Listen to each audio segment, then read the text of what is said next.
मातम खां नफ़रत करण वारा दस जन्नत में कीअं दाख़िल थींदे मातम खां नफ़रत करण वारा दस जन्नत में कीअं दाख़िल थींदे मातम खां नफ़रत करण वारा दस जन्नत में कीअं दाख़िल थींदे मातम खां नफ़रत करण वारा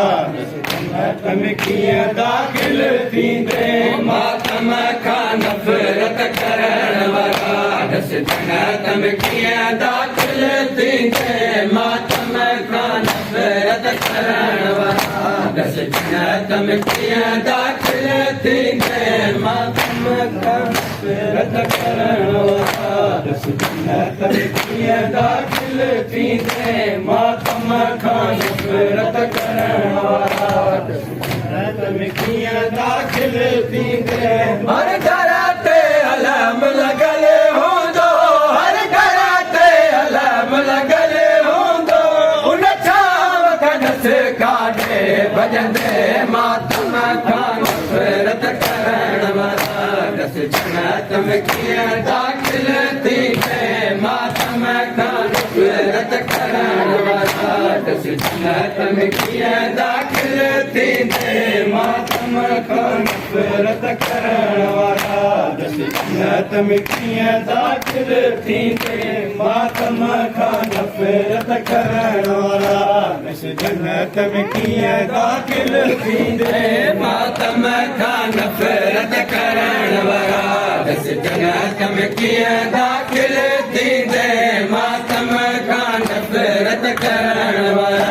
दस जन्नत में कीअं दाख़िल थींदे मातम खां हर दर ते अलम लॻल हूंदो हर दर ते अलम लॻल हूंदो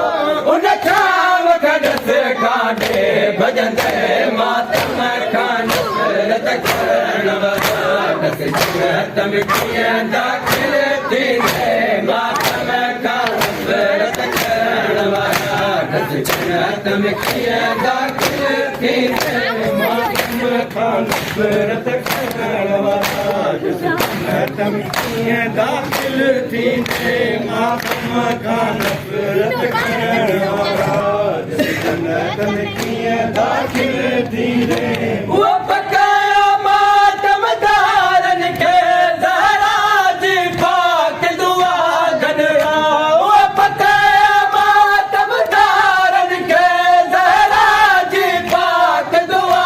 गॾिया मातम में ज़िंदगी मिलंदी आहे मातम में ज़िंदगी मिलंदी आहे अॼु तौबा कर बख़्शो दे मातम खां नफ़रत करण वारा दस जन्नत में कीअं दाख़िल थींदे मातम खां नफ़रत करण वारा दस जन्नत में कीअं दाख़िल थींदे मातम खां नफ़रत करण वारा दस जन्नत में कीअं दाख़िल थींदे मातम खां नफ़रत करण वारा दस जन्नत में कीअं दाख़िल थींदे मातम खां नफ़रत करण वारा दस जन्नत में कीअं दाख़िल थींदे दुनिया थी सीने जो धक इंसान खे मार छॾींदो दुनिया थी सीने जो धक इंसान खे मार छॾींदो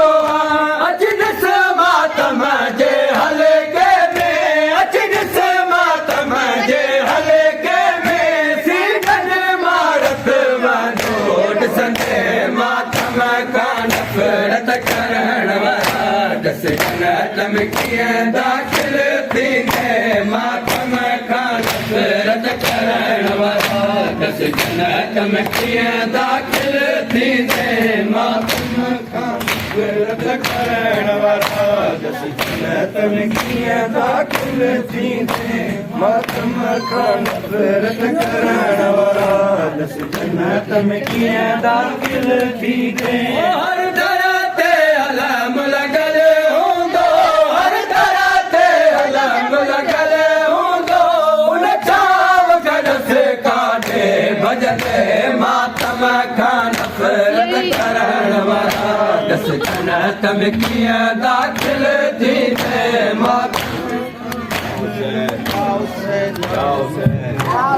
अंजुमन शोधा